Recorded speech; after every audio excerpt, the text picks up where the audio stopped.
Mon principal métier est donc d'effectuer des replantations ou des boisements de terres agricoles, mais principalement des reboisements forestiers. D'une façon générale, une entreprise qui n'offre pas, c'est une entreprise qui recule. Et dans le cadre de l'innovation de l'entreprise, on a cherché à correspondre un peu à l'ère du temps, éviter de mettre des produits phyto en forêt ou produits chimiques. Et d'autre part, parce que la réglementation aussi nous impose petit à petit et de plus en plus à trouver des méthodes alternatives. Alors l'innovation, c'était de trouver des solutions qui justement nous permettaient de contrôler la végétation autour de l'arbre. Alors ce qu'il faut savoir, c'est que pour les premières années de l'arbre, il y a une forte concurrence de la part de la fougère et de l'herbe.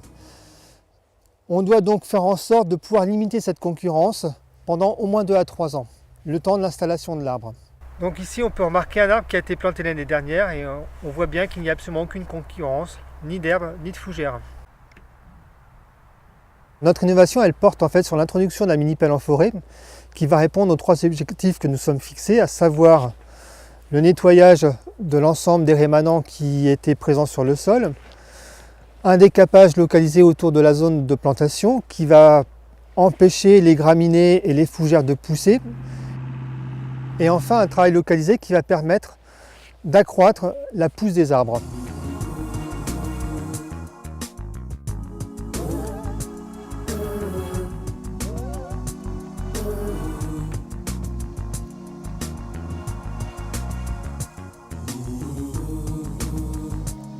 On a donc décidé d'utiliser une mini-pelle parce que l'avantage de la mini-pelle, c'est de limiter les portances au sol.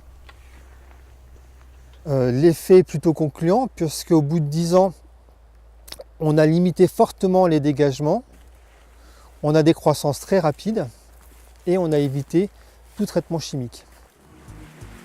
Alors l'objectif zéro phyto, aujourd'hui, on peut dire qu'il est atteint.